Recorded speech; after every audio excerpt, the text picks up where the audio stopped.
sifat koligatif ini itu masuk ke larutan. Jadi kalau nyari buku-buku kimia yang berbau larutan, itu mesti ada hubungannya sifat koligatif.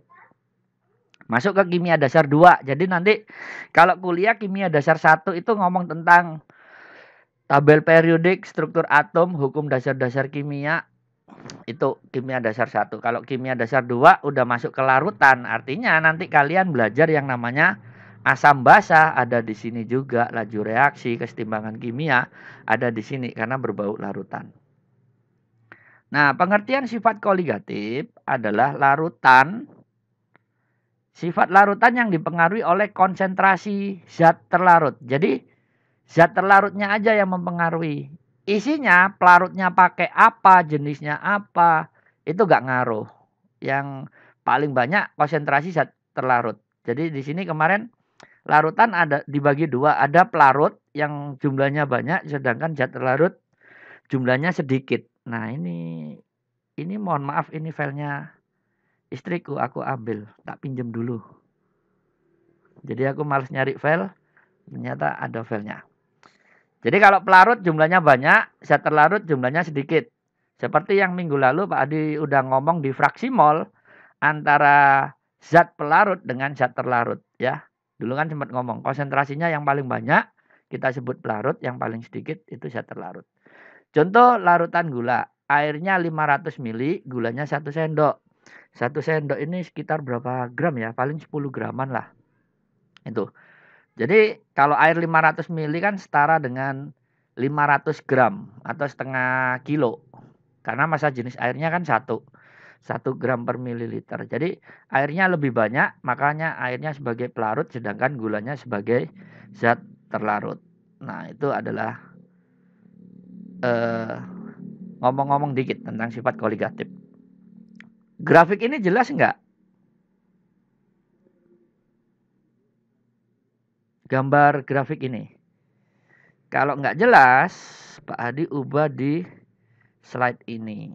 Jadi di slide ini sebentar, Pak Hadi atur dulu. Ini pen tabletnya harus diposisikan dulu.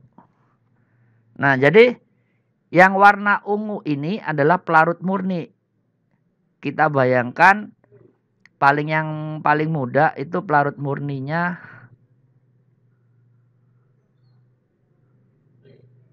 ini Pak Hadi pakai air H2O. Nah, ini pelarut murninya, batasnya yang warna ungu. Apabila ungu ini bergeser ke samping ini, nanti muncullah yang namanya delta TB. Jadi delta TB dalam sifat koligatif, B-nya ini berasal dari kata boil. Artinya mendidih. Nah, berarti ini adalah yang kita sebut sebagai kenaikan titik didih.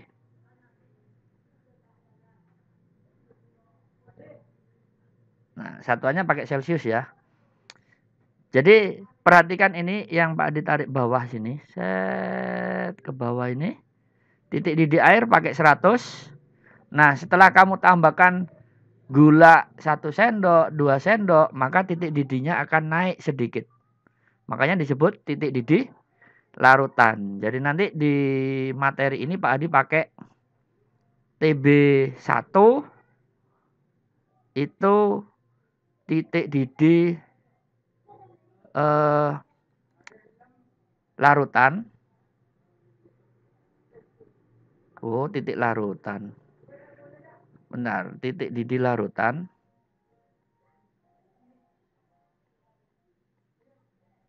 Sedangkan TB0 itu titik didih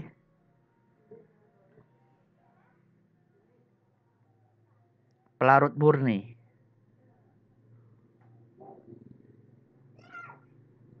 Ini tergantung bukunya mau pakai konsep ini atau yang lain. Ya, paham sampai sini? Makanya kalau pernah lihat ibu masak air, anggap masak air gitu. Suhunya kan kalau diukur pakai termometer, biasanya dia mendidih di 90 derajat Celcius. ini udah mendidih.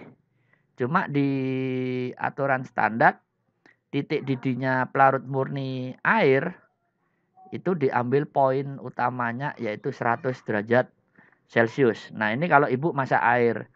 Coba kamu bayangkan kalau ada ibu lagi masak air, tapi nanti di sini ada wortel, ada gobes, kemudian ada pentol di sini atau daging ini. Kemudian dipanaskan.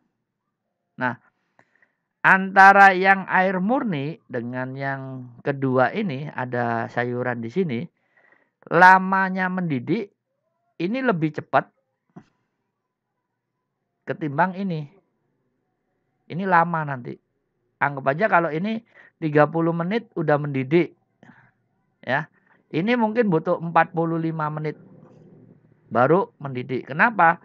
Karena di sini ada zat masuk itu yang membuat bahwa tekanan larut titik didih larutan itu nilainya lebih tinggi daripada yang murni. Nanti ini jadikan acuan. Jadi kalau seumpama kamu ngitung kenaikan titik didih, ternyata titik didih pelarut murnimu lebih tinggi daripada larutan, maka hitunganmu salah. Jadi kalau kenaikan titik didih, yang larutan lebih tinggi daripada pelarut murni. Jadi kalau airnya 100 derajat Celcius, nanti yang ada di dalam pentol ini bisa jadi 103,5 derajat Celcius. Nah, ini baru mendidih. Yang ini yang murni, yang ini adalah larutan. Ini acuannya ya, biar nggak bingung nantinya. Nah, kemudian ini yang kenaikan titik didih. Nah, sedangkan yang di sini ada TF. Pak digeser. Ini udah di screenshot sih. Oh, udah tak rekam sih, tenang aja. Ini aku hapus ya. Kalau mau screenshot silakan. 1, 2, 3. Aku mau nulis lagi nih.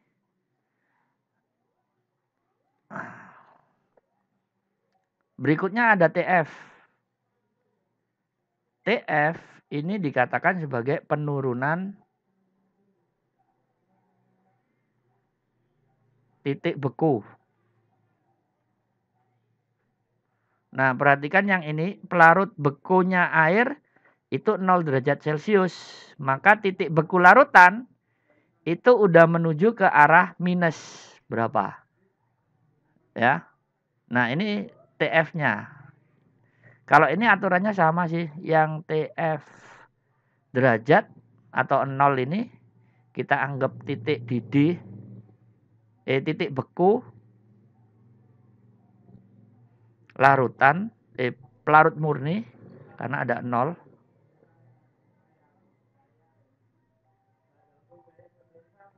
Nah, sedangkan yang TF1 ini baru larutan. Titik bekunya larutan. Nah, ini. Jadi kalau titik didihnya air itu 0 derajat Celcius, maka kalau airnya udah kamu campur gula atau garam, itu nanti dia agak turun, bisa mencapai 0,8 derajat Celcius. Tergantung jumlah gulanya yang kamu masukkan berapa gram. Tapi kalau pakai garam, itu nanti akan muncul faktor Van Hoff, nilai I nantinya yang mempengaruhinya. Kapan-kapan Pak dibahas. Ini untuk yang kenaikan titik didih. Nah, sedangkan yang tekanan uap jenuh, itu selisihnya di sini. Ini moga-moga kelihatan di sini ya, tekanan uap jenuh delta P. Jadi delta P ini adalah penurunan tekanan uap jenuh.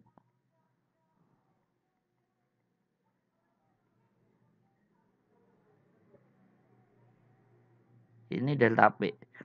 Jadi yang air kalau delta P kebalikannya ini. Yang 760 mm Hg lebih banyak pakai satuan itu adalah pelarut murni. Nah, ini tekanan uap pelarut murni. Nah, karena pelarutnya pakai air, ya berarti 1 atmosfernya dipakai 760 mm Hg. Nah, yang tekanan uap larutannya dia akan turun nanti nilainya. Ini tekanan uap larutan. Nah, tekanan uap larutan ada di sini. Ini adalah P. Sedangkan yang ini adalah P0. Jadi nilainya turun. Nah, selisihnya delta P itu diperoleh dari tekanan uap larut murni dikurangi dengan P. Ini kalau kita disuruh membaca grafiknya ini. Jadi yang berada di rentang ini, sampai ke sini, itu rata-rata fasenya cair.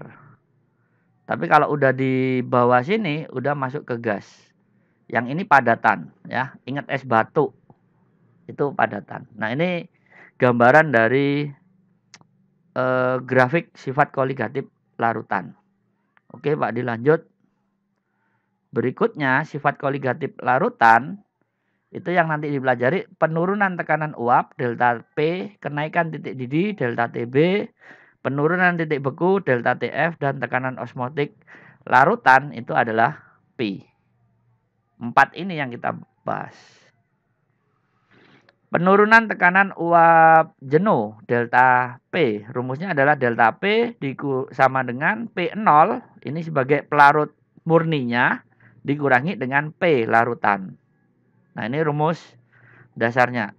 Masih bisa dibaca? Nah, kalau udah, di sini ada hukum Rolle, perubahan tekanan uap larutan berbanding lurus dengan fraksi mol. Jadi delta P sama dengan P0 dikalikan XB. XB di sini adalah pelarut murni. Ini kok pakai pelarut murni ya? Bentar. Seingatku, kalau pakai delta P, ini pakai XT, zat terlarut. Coba aku cek di Google dulu lah.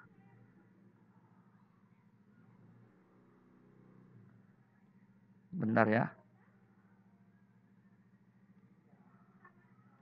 Rumus penurunan tekanan uap larutan.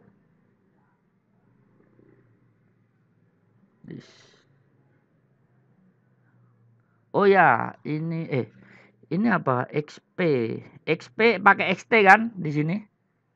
Jadi ini T terlarut, ini P0. Nah, berarti file di sini ini kebalik. XB ini itu pakai terlarut, bukan pelarut. Nah, ini kenapa kemarin Pak Adi jelasin fraksi mol nantinya seperti ini. Oke, coba Pak Adi oret-oret di sini aja dulu. Pak Adi tarik geser ke bawah. Nah, di sini ada penurunan tekanan uap atau lambangnya delta P. Nah, delta P ini rumusnya adalah P murni, tekanan uap murni, pelarut murni dikurangi dengan tekanan larutan. Nah, ini rumusnya. Di mana nanti kalau kita mencari P, ini adalah tekanan larutan, tekanan uap larutan itu sama dengan P0 dikalikan dengan X-nya pelarut. Ini rumusnya. Nah, karena fraksi mol kemarin XT, fraksi mol zat terlarut ditambahkan dengan fraksi mol pelarut itu jumlahnya 1, berarti XP-nya ini kan sama dengan 1 dikurangi XT, ya kan? Berarti yang XP ini Pak Adi ganti yang ini. Jadi nanti ketemu P sama dengan P0 dikalikan 1 min XT. Sehingga nanti rumusnya adalah P sama dengan P0. P0 kalikan 1 ya P0 dikurangi P0 kalikan XT. Jadi P0 dikalikan XT. Nah, ini kalau kita balik posisinya, P0 XT-nya Pak Adi pindah ke kiri, yang P-nya pindah ke kanan, nanti dapatlah P0 dikalikan XT itu sama dengan P0 dikurangi dengan P. Nah, di mana nilainya P0 dikurangi P itu adalah ini, XP. Jadi P0 dikalikan X terlarut, fraksi mol terlarut, sama dengan delta P. Jadi kalian nanti pakai dua rumus ini. Satu atau yang ini. Masih ingat kan? XT itu kenapa? Kenapa? XT kemarin rumusnya adalah mol zat terlarut dibagi dengan mol terlarut ditambah dengan mol pelarut. Nah, ini rumusnya. Kemarin kita udah belajar. Dasarnya kalau udah kepegang. Sedangkan XP itu adalah mol pelarut dibagi dengan molnya terlarut ditambahkan molnya pelarut. Nah, ini. Sehingga nilainya XT ditambahkan dengan XP itu ketemu 1. Sampai sini paham untuk rumusnya? Nanti ini filenya tak share biar kalian nggak bingung apa sih XT, XP. Yuk, monggo. Dua yang kita pakai nanti. Karena sebab di soal itu ada yang ditanyakan penurunan tekanan uap pakai rumus ini, X0 dikalikan XT. Ini kadang-kadang soalnya muncul pakai yang ini. Atau kalau soalnya yang ditanyakan penurunan tekanan larutan, nah P aja, ini Pak ditaruh sini, maka pakai P0 dikalikan XP. Jadi dua ini tergantung soalnya. Yang ditanya tekanannya siapa? Larutan atau penurunan tekanan uapnya. Atau kamu hanya ngapalkan salah satu aja. Jadi kalau Pak Adi sih nyaranin ke anak-anak yang privat itu ini aja yang dihafalin. Sebab kalau yang ditanya penurunan ini, ya tinggal pakai rumus ini aja. Delta P sama dengan P0 dikurangi P larutan. Nah, pakai ini udah sama aja, ketemu juga. Jadi nanti P larutannya ketemu berapa? Kalau udah P larutannya udah ketemu, kamu suruh nyari penurunan tekanan uap jenuh larutan, ya tinggal pelarut murninya dikurangi ini. Sehingga nanti hasilnya adalah yang namanya yang murni itu tekanannya harus lebih besar daripada tekanan larutan. Ini konsepnya. Yang larutan harus lebih besar daripada penurunan tekanan uap jenuh. Ini kesimpulan akhirnya nantinya. Makanya kalau baca soal sifat koligatif yang ABC-an, udah pakai kesimpulan ini. Dikira-kira aja nanti ketemu itu rumusnya kayak apa. Nih, coba di sini Pak Adi udah siapin soal. Ini nomor 1 untuk tekanan penurunan tekanan uap jenuh larutan. Nah, yang pertama kalian disuruh nyari tekanan uap jenuh larutan. Jadi sebanyak 12 gram urea. Nah, urea ini larutan non elektrolit. Jadi faktor Van Hoff-nya diabaikan dulu, nggak usah dipakai. Dilarutkan dalam 180 gram air pada suhu 25 derajat Celcius. Nah, karena di rumus tadi itu Pak Adi nggak ngomong suhu, berarti suhu ini hanya sekedar informasi. Jangan dihitung. Nanti ngitungnya yang di osmotik, suhu dimainkan. Jika pada suhu tersebut tekanan uap jenuh air, nah tekanan uap jenuh air ini menunjukkan bahwa dia tekanan uap pelarut murni. Jadi P0-nya ini tekanan pelarut murninya itu sebesar 23,76 mm Hg. Ya, tekanan uap. Taruh sini lah uap ya. Nah, Di sini ada gram urea. Berarti ada masanya urea. Itu ketemu 12. MR-nya urea kemarin berapa? Ada yang masih ingat? Rumusnya urea CO NH2 2 kali. O-nya 12, C-nya 12, O 16, N14, H1. Berarti ini 60 lah. Masuk sini 60. Kemudian masanya air ini ketemu 180 gram. Sedangkan MR-nya air udah pasti ketemu 18. Nah, untuk menghitung soal ini nantinya langkah pertama kalian nyari nilainya XT atau nyari XP. Cari salah satu aja ini, jangan nyari dua-duanya. Toh nanti nggak kepake kok. Jadi Pak Adi nyari XT-nya dulu. Oh, jangan nyari XT. Kita mol belum dapet ini. Nyari molnya urea. Sebelum masuk ke fraksi mol. Molnya urea 12 gram ya. Masanya dibagi dengan 60. Jadi ketemu 0,2. Bener nggak? Kan 12 dibagi 60. Kemudian molnya air ini adalah 180 dibagi 18. Jadi nanti ketemu 10 mol. Nah, karena molnya urea sama air udah dapat, kita nyari X. Pertanyaan yang pertama apa? Tekanan uap jenuh larutan. Berarti kamu nyari XP-nya. XP sama dengan NP. Di sini NT ditambah NP. Ya. Yang urea ini sebagai apa ini? NP. Oh, NT. Ini urea NT, yang air NP. Ini udah. Jadi NP-nya itu ketemu 10 mol dibagi 0,2 ditambahkan 10.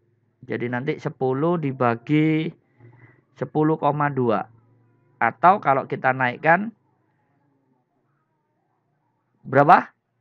0,98. Oke. Ini fraksi molnya. Berarti untuk menghitung yang A, ini yang A nanti tekanan uap jenuh larutan. Itu lambangnya adalah P aja. Jadi atau P larutan lah. Ini tekanan uap larutan. Rumusnya yang kita pakai P0 dikalikan dengan XP. Nah, P0-nya adalah ini 23,76 mm Hg kalikan XP-nya 0,98. Coba ini ketemu berapa?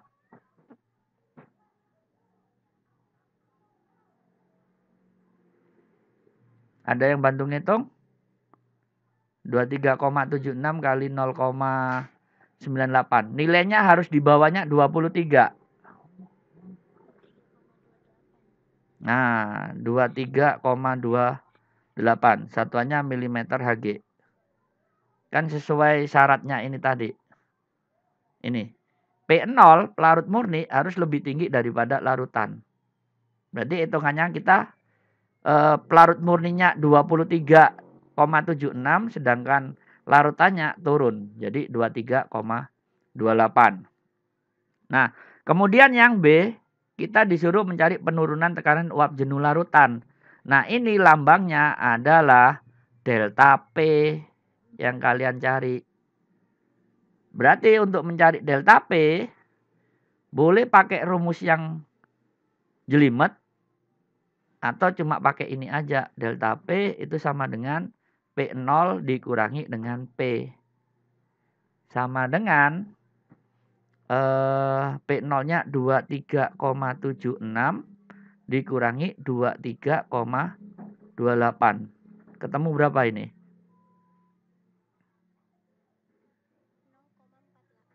0,48 mm Hg. Udah ketemu udah yang B. Kalau yang B-nya kepingin ngitung ruwet, ya berarti kamu harus nyari XT-nya dulu. Kamu cari XT dari XP, dari 1 kemarin ya. 1 dikurangi XP. Nah, XP-nya kan udah ketemu ini. 0,98. Jadi 1 kurangi 0,98. Nanti ketemu 0,02. Ini XT. XT udah dapat. Ya, kamu berarti ngitungnya boleh pakai rumus ini. XP sama dengan P0 dikalikan XT. Nah, jadi nanti P0-nya itu 23,76 dikalikan 0,02. Ini ketemu berapa?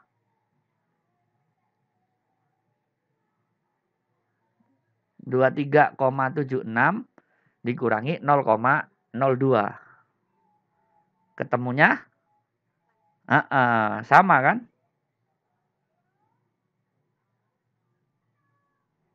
Nah, ini. Jadi kalau udah jago, silakan pakai cara cepet yang ini. Nah, kalau iseng-iseng temennya, kasih cara yang panjang. Biar pusing temenmu. Dan kamu dianggap jago. Kok cepet? Nah, padahal ada aturan mainnya. Sehingga dari data ini disimpulkan sesuai yang tadi. Nilainya P0 itu selalu lebih besar daripada P, lebih besar daripada delta P. Nah, yang P0-nya adalah 23,76, ini lebih besar daripada 23,28, lebih besar daripada 0,48. Nah, ini jadikan kesimpulan akhirnya kalian. Kalau kepingin ngitungnya cepat. Jadi kalau ada soal ABC-an, seumpama P larutannya ketemu 30, ditanya tekanan uap larutan berapa? Nah, kalau yang murni airnya 30 mm Hg, berarti kamu nyari tekanan uap larutan harus di bawahnya 30 Hg. Apakah nanti di jawabannya ada 27, 28? Nah, ini kemungkinan.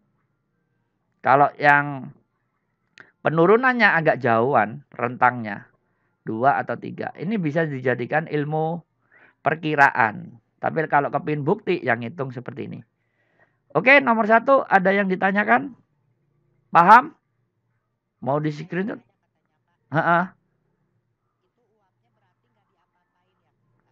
Maksudnya? Oh, enggak. Suhu itu cuma jelaskan awalnya aja. Jadi kayak tambahan suatu cerita lah. Kayak kamu disuruh ngukur berapa harga baju warna merah. Kan merahnya nggak perlu dihitung. Ada tebel, cerah atau agak layu atau gimana. Hanya tambahan data aja itu yang kita pakai. Belum kita pakai suhu. Tuh. Cuma kalian butuh nyari fraksi molnya aja. Gram, sama milimeter Hg. Ini aja udah. Oke ya. Kita lanjut ke soal nomor 2. Nah, ini soal nomor 2. Terdapat 100 gram larutan urea 15%, suhunya 25 derajat. Jika tekanan uap jenuh larutan pada suhu tersebut adalah 23,76 mm Hg, nah berarti cara ngitungnya gimana? Ini tak balik soalnya. Tapi zatnya beda. 100 gram larutan. Berarti kita langkah pertama itu kalian nyari massa apa? Iya, dimisalkan. Pakai misal lah itu. Jadi pakai misal. Oh, ini udah jelas ini 100 gram. Jadi nggak perlu misal. Karena dia pakai persentase. Langsung hitung aja ini masanya urea. Nah, masanya urea itu adalah 15/100. Ini Pak Adi ambil dari data ini 15%. Dikalikan massa larutan 100 gram. Nah, jadi ketemu 15 gram. Ini masanya urea. Sehingga nanti masanya air. Nah, itu ketemu 100 Ini 100 gramnya dikurangi dengan massa urea. Gini. Biar enak nanti screenshotnya.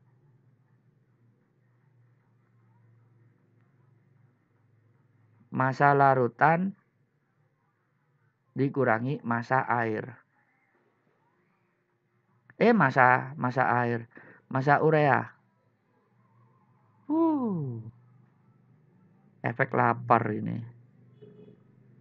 Nah, jadi ini 100 gram dikurangi dengan 15 gram. Baru ketemu 85 gram. Karena masanya udah dapat dengan urea, berarti kita nyari molnya urea. Ya. 15 gram dibagi 60. MR-nya tadi. MR urea 60. MR air selalu 18. Jadi ketemu 0,25. 15 bagi 60 sisa 4. Kemudian molnya air ini ketemu berapa? 85 dibagi 18. 5,7 mol. Nah, jangan lupa. Tapi nanti fraksi molnya nggak usah satuan ya. Pertanyaannya penurunan tekanan uap jenuh. Berarti Pak Adi butuh XT. Ini N-nya urea dibagi N-nya urea ditambahkan N-nya air. Nah, jadi di sini 0,25, di sini 0,25 mol ditambahkan 5,7 mol. Mol di sini mol, di sini mol. Jadi 0,25 dibagi 5,95. Molnya dicoret, hilang kan? Ketemu berapa ini? 0,04.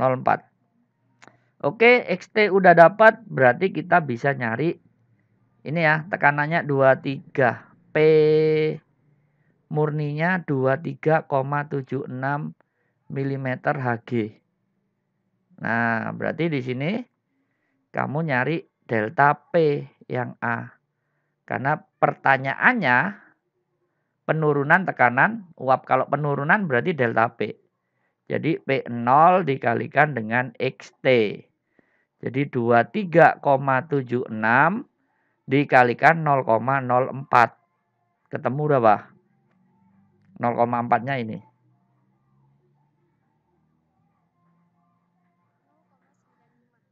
Hah? Oke lah. Nah, berarti tekanan uap jenuh larutan, ini soal yang B-nya. Berarti kan ini nyari P larutan. Ini adalah delta P. Ya. Rumusnya tadi yang B itu boleh kita cari dari delta P sama dengan P0 dikurangi P larutan.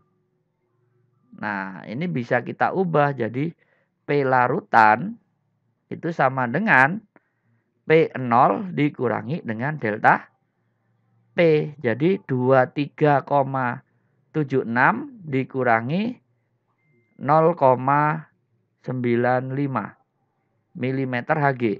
Jadi ketemu berapa ini? 281 mm Hg. Nah, aturannya kan tetap sama kan? Nilainya P0 itu lebih tinggi daripada P, lebih tinggi daripada delta P. Yang P0-nya kamu di soal 23,76, yang ini agak turun 22,81, yang ini 0,95 bukan 8. Nah, ini datanya udah bagus. Jadi nggak usah bingung ngitung penurunan tekanan uap, itu rumusnya pakai yang mana? Hafalkan salah satunya aja. Apakah yang ini aja kamu hafalkan, nanti sisanya pakai rumus yang ini, larutan ini. Atau dihafalin semua juga nggak apa-apa. Jadi nanti gurunya kadang-kadang ngasih soal berapa mR zat X pada tekanan pelarut murni 42 sedangkan penurunan tekanan uapnya sekian. Nah, itu bisa kita cari nantinya. Seperti data-datanya bisa kita cari. Semacam itulah nanti soal-soalnya. Ada yang ditanyakan? Model soal nomor 2. Ini Pak Adi pakai yang umum dulu biar hafal rumusnya dulu. Baru kapan-kapan Pak Adi langsung share kayak kemarin soal-soal latihan. Kerjakan sendiri, dibahas di grup. Itu lebih asik nanti grupnya. Hidup kok grupnya. Kalau chat kayak yang grup sebelah kemarin, ngomongnya nggak karu-karuan itu. Tinggal tidur akhirnya. Tapi ntar lagi itu di kick itu. Tenang aja. Kalau di kick yang lain boleh masuk. Nah, berikutnya soal kenaikan titik didih larutan. Sebanyak 6 gram urea dilarutkan dalam 500 gram air. Tentukan titik didih larutan jika nilai KB airnya 0,5. Oke. Apa? Mana?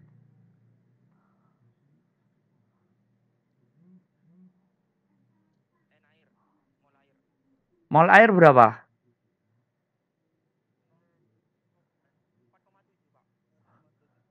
Wah, ini 4,7. Salahnya bisa se-Nusantara ini. 47. Berarti kita cek ulang aja udah. Dari air. Wah, ngitung teko awal ini, Rek. Bentar, tak hapus. Kok nggak tadi, Mas? Is okay lah, namanya ngoreksi kok.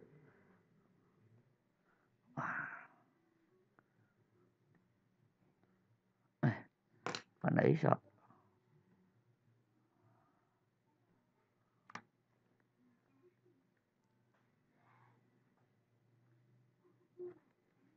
Kalau salahnya dari sini, berarti salahnya semua. Berarti masih udah ngitung ya? Ini ketemu 4,7 mol. Nah, berarti nanti kita nyari XT itu adalah N urea dibagi N urea ditambah N air. Ini 0,25. Ketinggian. 0,25 dibagi dengan 0,25 ditambahkan 4,7. Jadi 0,25 dibagi 4,95. Ketemu berapa? 0,5.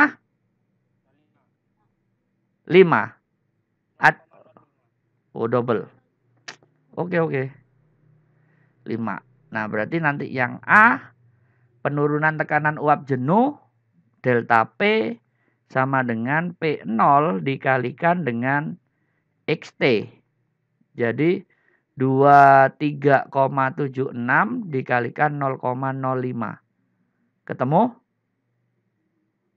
22.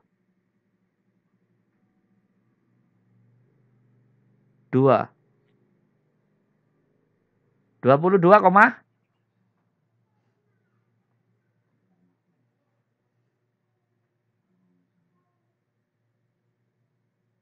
ada yang udah ngitung?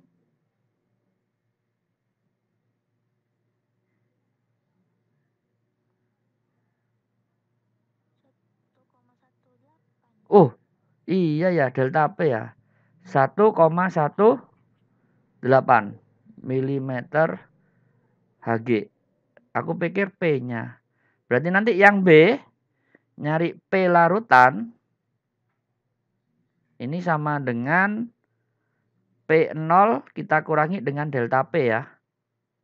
Pak Di langsung karena delta P-nya kan rumusnya P0 dikurangi P larutan. Jadi nanti P larutan ini sama dengan P0 kurangi delta P. Oke, berarti 23,76 dikurangi 1,18. Ketemu? 2,58 mm Hg. Oke, ini yang benar. Sorry, tadi masnya ngitung salah. Pak Adi cuma percaya aja daripada bolak-balik. Lanjut ke kenaikan titik didih larutan. Nah, kita lihat di sini rumusnya. Kenaikan titik didih larutan. Ini nextnya contoh soal. Di sini ngitungnya juga. Kenaikan titik didih larutan rumusnya ini. Delta TB sama dengan M molalitas dikalikan KB. Ya, adanya penurunan tekanan uap jenuh mengakibatkan titik didih larutan semakin tinggi daripada titik didih pelarut murni. Nah, ini keterangannya. Delta TB adalah titik didih, M-nya molalitas, KB adalah kenaikan titik didih molal. Nah, rumusnya kalau kita pakai kenaikan titik didih larutan,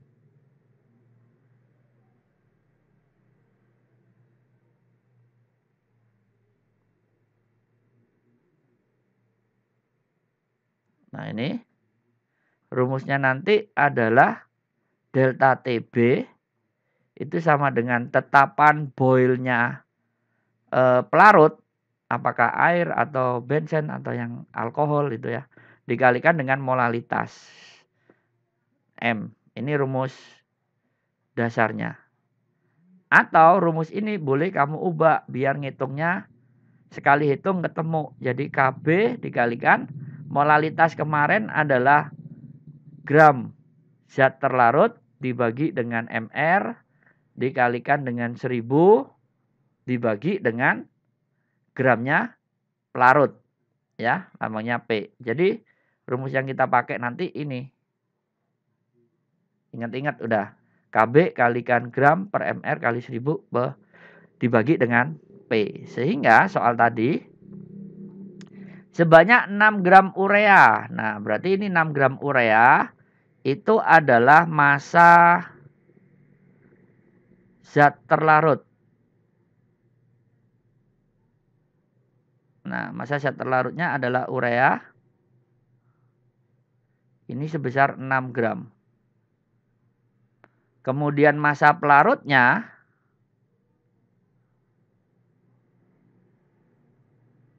itu adalah air. Nah, di sini. Dalam 500 gram air. Nanti di soal kalau yang dikasih guru kalian itu bisa jadi 500 gram air ini tetap gurunya nulis 500 ml air. Nah, ini jangan bingung. 500 ml air ini sama dengan 500 gram. Jadi kalau 1 liter ya sama dengan 1 kilo air ya. Karena massa jenisnya air itu kan ketemu 1 gram per mililiter. Ingat konsep ini aja. Oke, di sini ada 500 gram. Kemudian harga KB-nya air, karena pelarutnya pakai air, 0,5. Yang ditanya titik didih larutan. Titik didih larutan itu adalah TB1, bukan TB0. Ya. Nah, TB0-nya, Pak ditaruh sini. TB0 itu TB pelarut murni, yaitu TB-nya air. Sebesar 100 derajat Celcius. Nah, ini harus hafal. Nah, karena datanya udah masuk, berarti langkahnya kita nyari delta TB dulu. Delta TB sama dengan KB sama dikalikan dengan gram dibagi MR kalikan 1000 dibagi gramnya pelarut. Ya. Sehingga nanti KB-nya 0,5 dikalikan gramnya urea adalah 6. MR-nya urea tadi berapa? Masuk 60 sambil dihafal. 1000 dibagi gramnya pelarut 500. Nah, ini tinggal coret-coret aja. Sisa 2, 10. 0,5 kali 2 adalah 1 dibagi 10. Jadi 0,1 derajat Celcius. Nah, ini adalah penurunan kenaikan titik didihnya. Kenaikan titik didihnya sebesar 0,1 derajat Celcius. Nah, yang ditanya titik didih larutan, berarti rumusnya kan delta TB itu sama dengan TB-nya pelarut murni. Bentar. TB-nya pelarut murni. TB-nya larutan. Rumusnya ini. Titik didihnya larutan dikurangi dengan titik didihnya pelarut air, ya. Sehingga nanti kita nyari TB larutan ini sama dengan TB-nya air ditambah dengan delta TB. Jadi nanti hitungannya kita ketemu TB-nya larutan itu sama dengan 100 derajat Celcius ditambahkan 0,1 derajat Celcius. Jadi nilainya adalah 100,1 derajat Celcius. Nah, ini suhunya agak naik 0,1 untuk soal yang ini. Ada yang ditanyakan? Ngerti ya ngitungnya? Agak gampang kok ngitungnya ini. Kayak ngitung fisikanya anak SMP, tinggal dimasukkan aja ke rumusnya. Yang penting konsep rumusnya paham. Nah, Pak dilanjut di soal nomor 2. Ini adalah 15 gram zat non-elektrolit. Nah, berarti zatnya adalah X. Nggak diketahui. Dilarutkan dalam 200 gram air. Larutan ini mendidih di suhu 100,156 derajat Celcius. Nah, ini berarti TB-nya larutan sebesar 100,156 derajat Celcius. Sedangkan TB-nya air itu udah ketemu 100 derajat Celcius. Sehingga kita kurangi aja ini. Dapatlah kenaikan titik didih 0,156 derajat Celcius. Nah, ini data awal. Kemudian yang diketahui harga KB-nya air ini adalah 0,52 derajat Celcius per molal. Kemudian masanya zat X itu adalah 15 gram. Kemudian masanya air ini ketemu 250 gram. Udah, berarti kita tinggal hitung pakai rumus saja, masukkan. Sini dah. Delta TB sama dengan KB dikalikan gram per mr kalikan 1000 per gramnya pelarut. Jadi ini adalah 0,156, KB-nya 0,52, gramnya 15, mr-nya ini Pak Adi anggap X yang dicari. Kemudian di sini ada 1000 dibagi 250. Jadi ini kita coret ketemu 4 ya. X-nya kita tukar posisi dengan 0,156. Jadi nanti X sama dengan 0,52 dikalikan 4 dikalikan 15 atau 15 kali 4 aja langsung. Jadi ketemu 60 dikali 60 kita bagi dengan 0,156. Ketemu berapa? Minta bantuan yang megang kalkulator.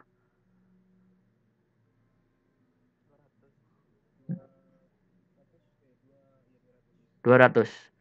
Nah, berarti MR-nya zat X itu sebesar 200. Selesai. Ngitungnya seperti ini. Ada yang tanyakan? Nggak ada. Kalau nggak ada, ini contohnya kenaikan titik didih larutan. Pak Adi akan geser penurunan titik beku. Nah, ini kita turunkan. Ini contohnya soal dari kenaikan titik didih yang di PowerPoint. Ini cara ngitungnya. Wah, habis. Berarti aku close aja ini. Pak Adi tinggal ngitung aja di sini. Nah, sekarang penurunan titik beku. Titik beku lambangnya adalah delta TF. Nah, rumusnya delta TF ini sama dengan tetapan Friis KF dikalikan M. Rumusnya mirip dengan kenaikan titik didih. Nah, ini bisa kita ubah jadi delta TF sama dengan KF dikalikan gram per MR dikalikan 1000 per gramnya pelarut. Nah, rumus ini yang sering Pak Adi pakai. Tapi kadang-kadang gurumu ngasih soal cuma pakai rumus ini. Cuma kalau Pak Adi langsung pakai soal-soal yang besar ini tadi. Oke, rumusnya diingat-ingat. Nanti kita ngitung ke soal berikutnya. Penurunan titik beku. Nah, ini. Tentukan titik beku larutan. Ya, berarti kita nyari TF larutan. Ini berapa? Jika larutan glukosanya masanya 9 gram. Jadi masanya glukosa C6H12O6 itu adalah 9 gram. Kemudian masanya air ini adalah 300 gram. KF-nya air ini nanti 1,86 derajat Celcius per molar. Jadi nanti harga KF dan KB itu di buku-buku sifat koligatif larutan kemarin mesti ada tabelnya, tabel daftar harga KF larutan. Jadi jangan khawatir nanti, Pak KF-nya mana? Cari di bukunya, harganya di situ udah disiapkan di tabel. Karena datanya udah masuk, berarti Pak Adi tinggal ngitung aja. Delta TF ini sama dengan KF dikalikan gram per MR kalikan 1000 per gramnya pelarut. Sehingga nanti, karena yang kita cari delta TF-nya dulu, jadi nggak usah Pak Adi turunkan. KF-nya 1,86 dikalikan 9 gram dibagi MR-nya glukosa kemarin berapa?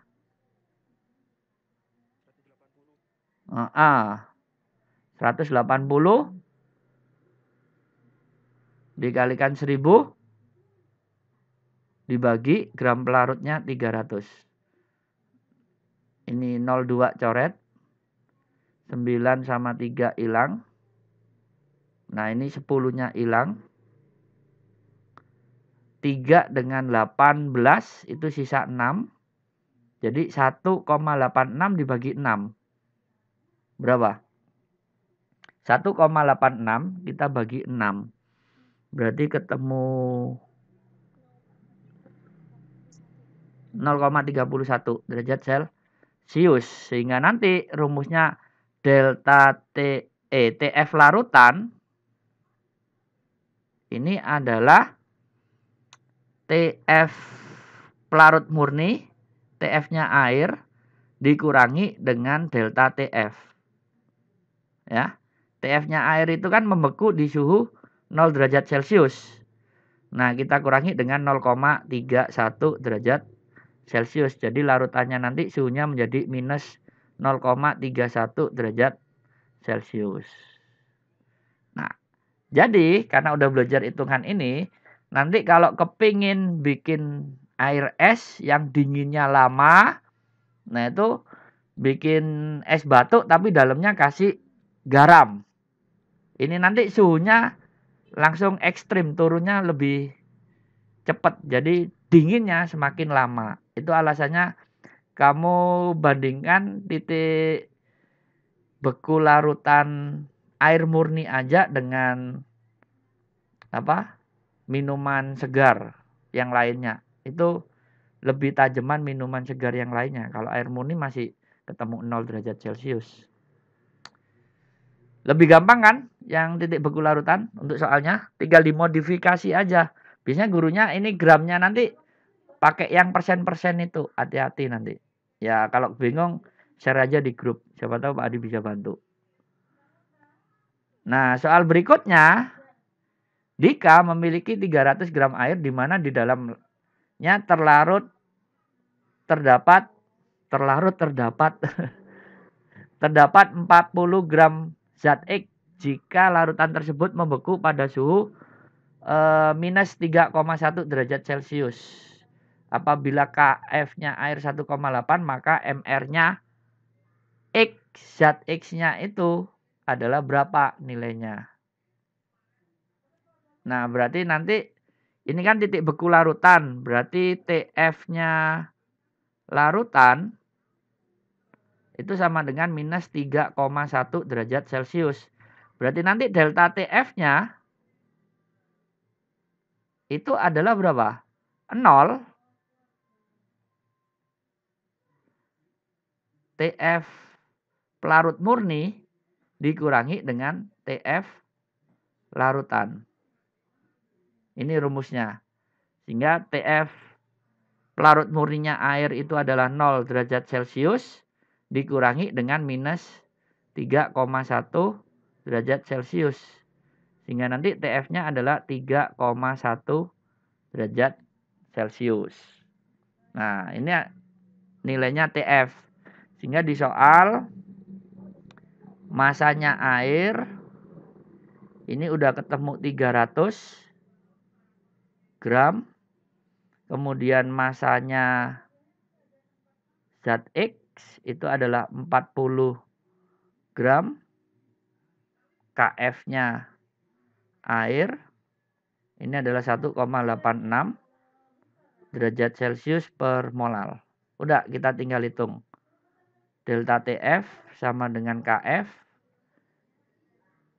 pakai gram per mr kalikan 1000 per masanya pelarut.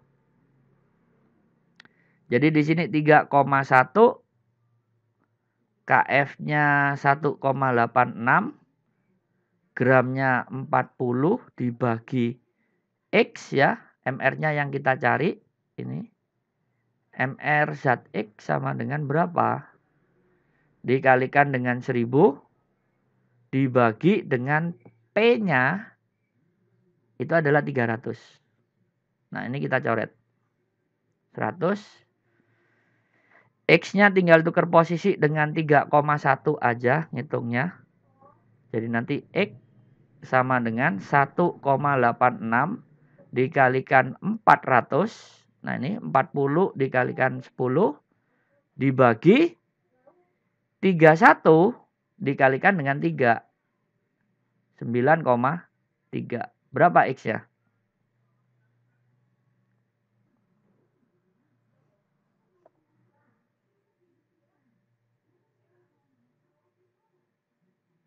Halo?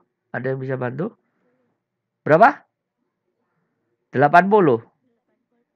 Oke, ini adalah MR-nya. Jadi, MR-nya zat X itu udah ketemu 80. Udah selesai. Untuk yang TF. Ini soalnya. Ada yang masih bingung ngitungnya?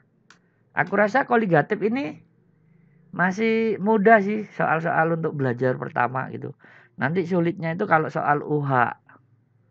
Ibaratnya itu katanya anak-anak itu gurunya nerangkan contoh soal bikin pentol gitu. Ternyata pikirannya anak-anak kan mau bikin bakso karena diajarkan bikin pentol. Ternyata waktu ulangan UTS atau ulangan harian atau ulangan semester yang keluar bikin rawon. Jadi bingung. Ini soalnya apa? Nggak pernah dijelasin loh. Kasih soal kayak gitu. Itu paling banyak. Nah, berikutnya adalah tekanan osmotik. Tekanan osmotik ini Pak Adi pakai 2 soal. Ini yang terakhir ya, tekanan osmotik. Di sini tekanan osmotiknya ngomong tekanan osmotik. Lambangnya pakai pi. Kemarin diturunkan dari rumus gas ideal. Ya. P kali V sama dengan N kali RT. V-nya diturunkan, P-nya menjadi N per V. Ini adalah molaritas dikalikan dengan R dikalikan T. Sehingga nanti P sama dengan molaritas kalikan R kalikan T. Tapi untuk membedakan materinya antara fisika dengan kimia, jadi tekanan osmotik, kita pakai rumus Pi. Jadi P-nya diganti dengan Pi sama dengan molaritas dikalikan bilangan Avogadro kalikan T ya. Di mana nilai R itu selalu 0,082. Ini. Kalau T-nya itu adalah 273 derajat Kelvin ditambahkan T-nya derajat Celcius. Jadi nanti satuannya menjadi Kelvin. Nah, Kelvinnya di sini, bukan ini. Jadi harus diubah ke Kelvin. Rumusnya. Oke, bisa dimengerti rumusnya? Pak Adi tarik langsung ke soalnya. Soal tekanan osmotik. Sebanyak 3 gram urea. Berarti masanya urea. Masa urea 3 gram. Nah, kemudian MR-nya urea itu adalah 60. Kemudian P-nya itu adalah kok P volume ya. Volume air itu adalah 500 ml. Kemudian suhunya ini 27 derajat Celcius. Harus kita ubah ke Kelvin. Jadi ditambahkan 273 ditambah 27. Jadi nanti ketemu 300 derajat Kelvin. Bukan Celcius. Nah, kemudian nilai R-nya itu adalah 0,082. Ini angka bakunya. Satuannya apa ya? Liter kali atmosfer dibagi mol dikali derajat Kelvin. Ini. Nah, karena datanya udah masuk, berarti tinggal dimasukkan ke rumus saja. Dari Pi sama dengan molaritas kalikan R kalikan T, kita ubah Pi sama dengan gram per mR dikalikan 1000 dibagi mililiter kalikan R kalikan T. Nah, gramnya tinggal masuk 3 dibagi 60 dikali 1000 dibagi 500 dikalikan 0,082 dikalikan 300. Ini kita coret ketemu 2. Ini dicoret ketemu 20. 20 nolnya coret di sini sama sini. 2-nya hilang. Berarti nanti tinggal dihitung 0,082 dikalikan 30. Ketemu berapa?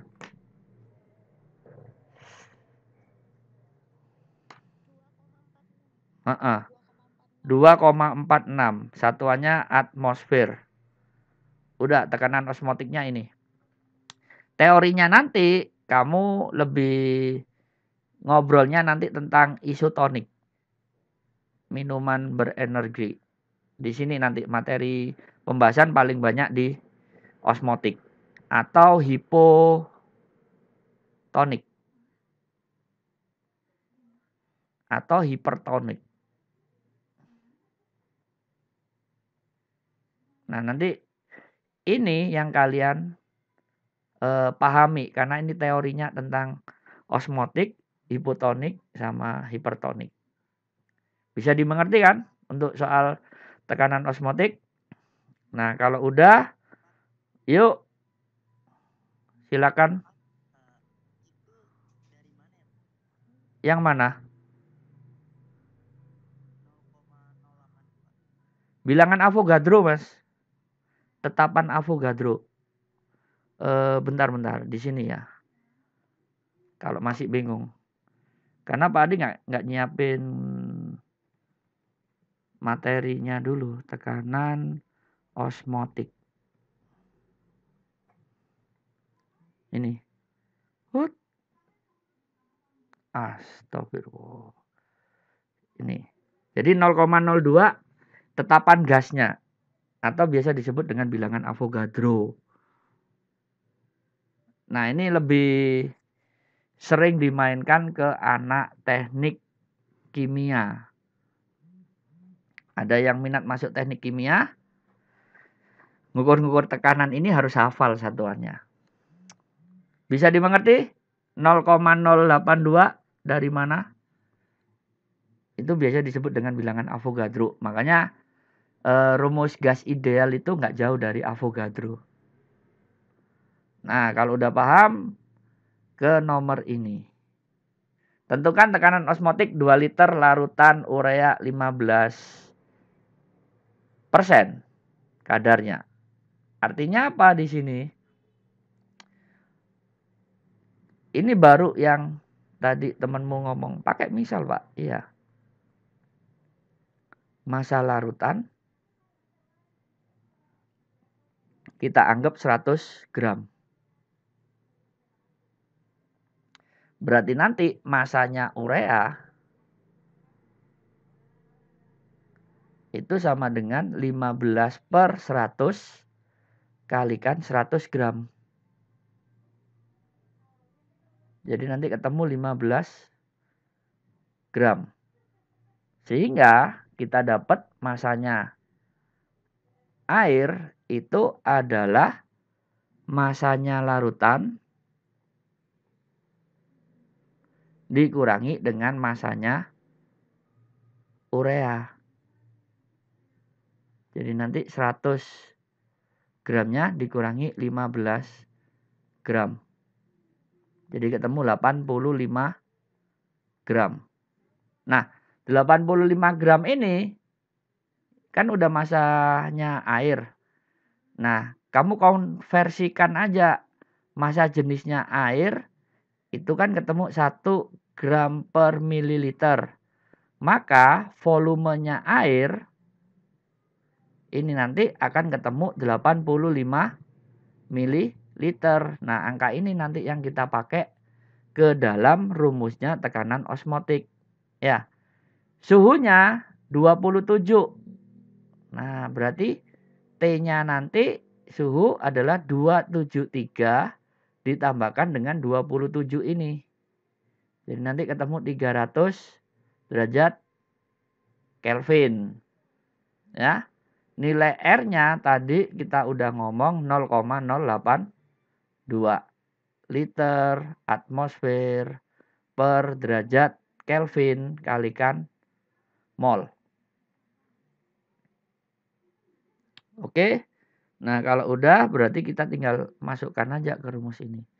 Jadi Pi tekanan osmotik sama dengan gram per mr kalikan 1000 per mililiter dikalikan dengan tetapan gasnya dikalikan dengan suhunya. Nah, gramnya udah ketemu 15. MR-nya urea tadi ingatnya 60. Nah, pakai 60 dikalikan 1000. Mililiternya air pakai yang ini, 85. Dikalikan 0,082 dikalikan 300. Bisa dicoret ini? Kali berapa ini? 15 bagi ini. Dibagi 5, 3 dibagi 5. 1, 7. Yuk. 15? Boleh. Aku cuma kepin ngilangkan ini dulu. Kan ini nanti 3 sama 60 jadi 20. Ini dicoret. Jadi ketemu 50 kan akhirnya. Nah, ya nggak apa-apa. Beda jalan. Tapi intinya sih sama. Yang penting penjelasan nyoretnya tahu kita. Jadi nanti pi-nya ketemu 50 dikalikan 0,082 dikalikan 300. Ini ketemu berapa?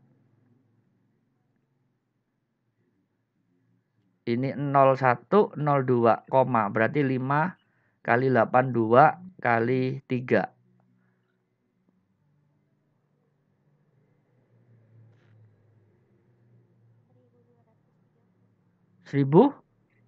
1230. Bener.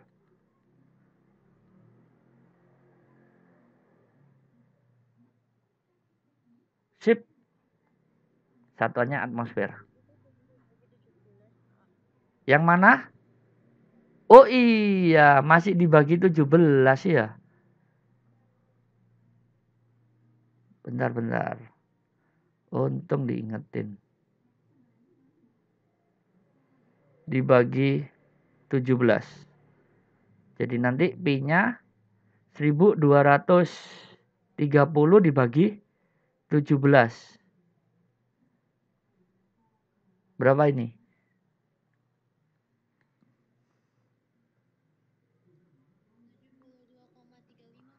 70. Wih. Kok ada derajatnya? Kok besar atmosfernya ya, tekanan osmotiknya?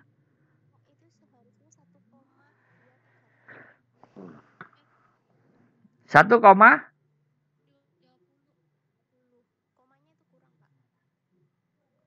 Bener tak? Masalahnya gini aku ngitungnya. Kan 50 kali 30 kan ketemu berapa? 15.000. Ya. Yang 0,082 Pak Adi ubah jadi gini, 82 per 1000. Makanya ini hilang. Jadi temenmu ngitungnya cuma 82 dikali 15. 0 nyimpen 1, 41, 2, 8. 0, 3, 12. Paham?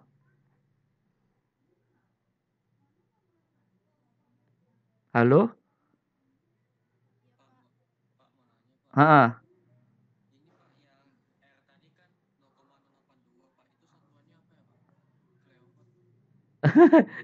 Ini satuannya yang atas. Liter atmosfer per derajat Kelvin kalikan mol. Yuk. Kalau ingat rumusnya gas ideal, nilai R itu mestinya hafal. Ya ini udah bener ya. 1, 2, 30 dibagi 17. Ketemu 72,35. Oke. Ada yang ditanyakan?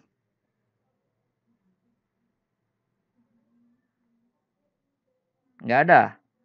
Kalau nggak ada, berarti minggu depan Pak Adi akan jelaskan yang larutan elektrolit. Ini ya. Karena nanti muncul yang namanya faktor Van Hoff. Lambangnya huruf I. Rumusnya I sama dengan 1 ditambahkan N kurangi 1 kalikan alfa derajat ionisasi. Ini. Nah, kalau bisa nanti buka bukunya tentang asam,